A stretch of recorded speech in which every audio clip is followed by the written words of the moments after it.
Be a stick in the mud to supersize and grow your business. Sharon Horne-Ellstrom here, and our idiom, our expression today is stick in the mud. I almost brought this. We accidentally planted a weed. We didn't know it was a weed. Actually, it was growing in an empty pot. So we got this big stick of this plant that turns out it's a weed that's about 3 feet high, and it's in this muddy pot. But it was way too heavy, so I didn't bring it inside to show in my video. I like to share what my mind is thinking, even though I don't share it visually.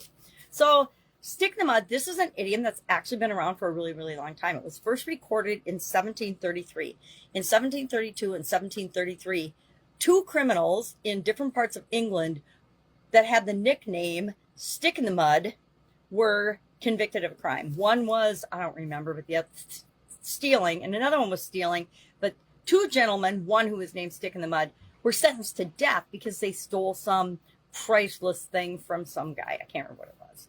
But so early on, stick in the mud had something to do with criminal behavior, criminal activity, or a propensity toward being a criminal, which we definitely don't want to do in our business, right? Supersize and grow our business.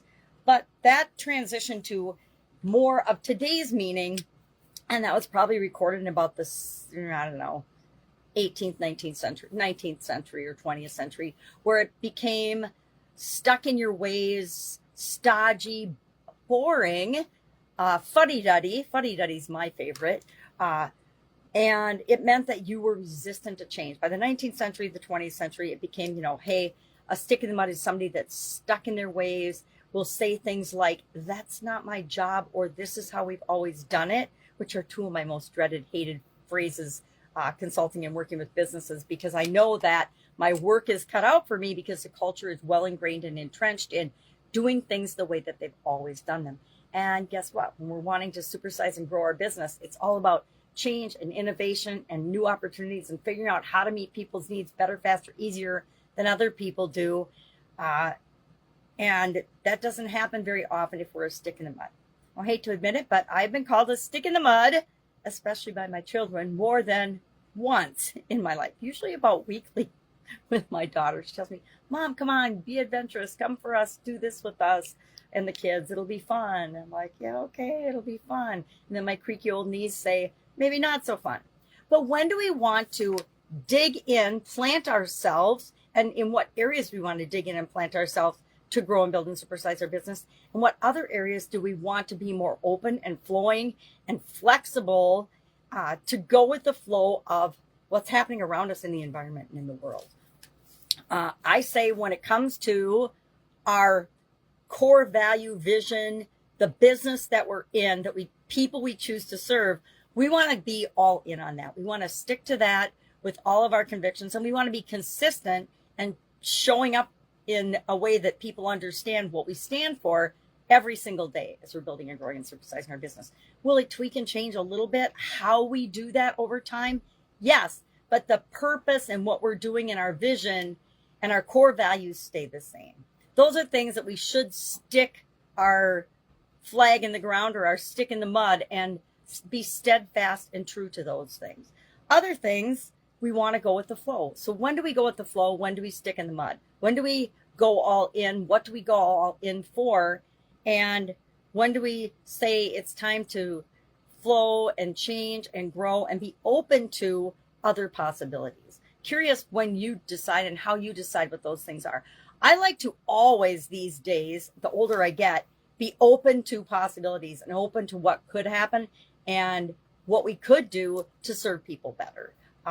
Wasn't always that way. I used to be in corporate America, and in corporate America, a lot of the time we set processes and procedures that were right for us as an organization, but maybe didn't take into account what was best for our customers. What was best for the vast majority of our customers, because we had the philosophy that if our company was growing and profitable, we could serve more people, not necessarily serve more people better. I guess that was probably the underlying current, but it didn't always show up that way. And so I love being an entrepreneur and sticking in the mud and sticking with helping businesses to become the best possible version of themselves, just like I like helping individuals and leaders become the best possible version of themselves, me included, and I'm always a work in progress. But I'm curious how you've experienced this particular idiom.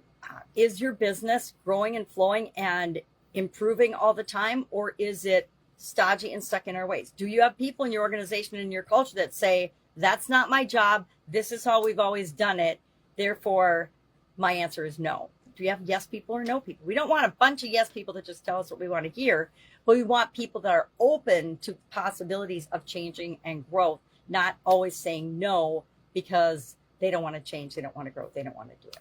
All right, that's our idiom for today. Curious about your experience with it. Like I said, I've been called a stick in the mud, and I'm okay with that because as entrepreneurs and business owners, I think we get to make choices. There's this big discussion about sacrificing in business, and I am of the mind, and I've consciously chosen to be of the mind, if I make a choice or choose something, I'm not sacrificing all the other choices or all the things I didn't do.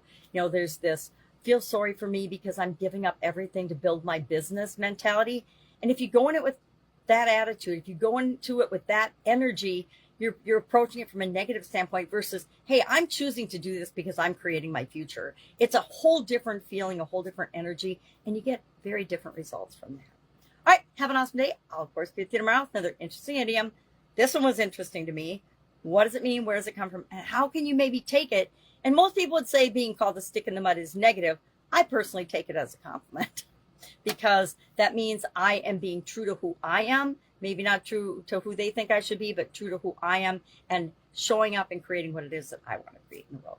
And I invite all of us to do the same because really secretly, that's what we all want. All right, have an awesome day, and I'll, of course, be with you tomorrow. Bye.